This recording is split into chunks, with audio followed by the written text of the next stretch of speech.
நம் சகோதரர் இறையேசுவில் பிரியமானவர்களே, சிறப்புமிக்க நம் கோவை மறைமாவட்டத்தின் பழமையான பங்குகளில் உடுமலைப்பேட்டை அற்புத அன்னை ஆலயமும் ஒன்று.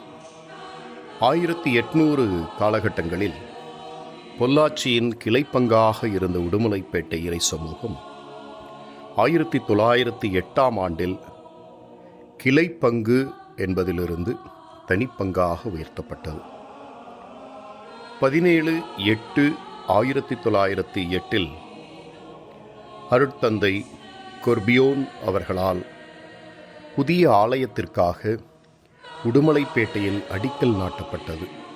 1909ஆம் வருடம் ஜூலை 27ஆம் தேதி ஆலயம் முழுமையாக கட்டி முடிக்கப்பட்டு மந்திரிக்கப்பட்டு மக்கள் பயன்பாட்டிற்கு வந்தது. பின்பு 1946இல் அந்த ஆலயம் அருட்தந்தை சவேரியார் அவர்களால் விரிவாக்கம் செய்யப்பட்டது. பின்பு 1952இல் புயலால் பாதிக்கப்பட்ட அந்த ஆலயத்தை மீண்டும் பழுது பார்த்தார்கள். 1964ஆம் ஆண்டு மேற்கூரை மாற்றப்பட்டது. அதன் பிறகு பங்கில் குடும்பங்கள் அதிகமாக அருட்தந்தை MS மைக்கேல் அவர்களுடைய சீரிய முயற்சியால் புதிய ஆலயம் கட்ட அன்றைய ஆயர் மேதகு விசுவாசம் அவர்களின் திருக்கரத்தால் 10/9/1978ஆம் ஆண்டு அடிக்கல் நாட்டப்பட்டு பணிகள் துவங்கப்பட்டது. பிறகு ஜூன் 4ஆம் தேதி 1983இல் முன்னாள் ஆயர் மேதகு அம்புரோஸ் அவர்களுடைய திருக்கரத்தால் ஆலயம் அருள் பொழிவு செய்யப்பட்டு மக்கள் பயன்பாட்டிற்கு வந்தது. ஏறக்குறைய 30 வருடங்கள் உடுமலைப்பேட்டை இறை சமூகம் இந்த ஆலயத்தை பயன்படுத்தினார்கள். இக்காலகட்டத்தில் பல்வேறு காரணங்களினால், இயற்கை சூழலினால் இந்த ஆலயம் பழுதடைய துவங்கியது. மேற்கூரை முழுமையாக சிதிலமடைய ஆரம்பித்தது. 2017ஆம் ஆண்டு மக்கள் ஆலயத்திற்குள் நுழையக்கூட இயலாத அளவிற்கு ஆபத்தான நிலை உருவானது. அதனால் 2017இல் இருந்து இன்று வரை தற்காலிகமாக அமைக்கப்பட்ட ஒரு கூடாரத்தில் உடுமலைப்பேட்டை இறை மக்கள் திருப்பலி மற்றும் திருவருட்சாதன கொண்டாட்டங்களில் பங்கெடுத்து கொண்டிருக்கிறார்கள். 2012-13 காலகட்டங்களில் இருந்து இங்கு பணியாற்றிய பங்கு தந்தையர்கள் புதிய ஆலயத்தை கட்ட பல்வேறு முயற்சிகளை எடுத்து வந்தார்கள்.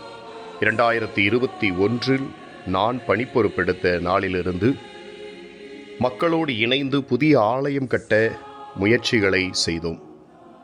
மக்களோடு இணைந்து பல்வேறு நிலைகளில் இந்த முயற்சிகள் எடுக்கப்பட்டது. ஏறக்குறைய 3.5 வருடங்கள் பல்வேறு சட்ட சிக்கல்கள், அனுமதி பெற சிக்கல்கள் என்று அனைத்தையும் தாண்டி எல்லாம் வல்ல இறைவனுடைய அருளால், அன்னை மரியாளின் பரிந்துரையால் 2025 பிப்ரவரி 22ஆம் தேதி நம்முடைய ஆயர் மேதகு எல். தாமஸ் அக்வினாஸ் அவர்களுடைய திருக்கரத்தால் அடிக்கல் நாட்டப்பட்டு பணிகள் துவங்கப்பட்டது. தற்போது 50% பணிகள் நிறைவடைந்துள்ளது. பங்கு மக்கள் தாராளமாய் பொருளுதவிகளை செய்து தொடர்ந்து இந்த பணியை முன்னெடுத்து சென்று கொண்டிருக்கிறார்கள். இருப்பினும் தேவைகள் அதிகமாக உள்ளதால் உங்களின் மேலான ஜெபங்களையும் பொருளாதார உதவிகளையும் வேண்டி நம்பிக்கையோடு உங்கள் முன்னிற்கிறேன். உதவுங்கள், ஜெபியுங்கள். எங்களுடைய இந்த தேவையில் உங்களுடைய கரங்களை தாராளமாய் தாருங்கள். ஆகாய் புத்தகம் 1:8 இவ்வாறு வாசிக்கிறோம்: என் இல்லத்தை மீண்டும் கட்டி எழுப்புங்கள், அது எனக்கு உகந்ததாய் இருக்கும், அங்கே நான் மாட்சியுடன் விளங்குவேன் என்று. வாருங்கள், ஆண்டவரின் மாட்சியை காண அனைவரும் இணைந்து ஆலயத்தை கட்டி எழுப்புவோம்.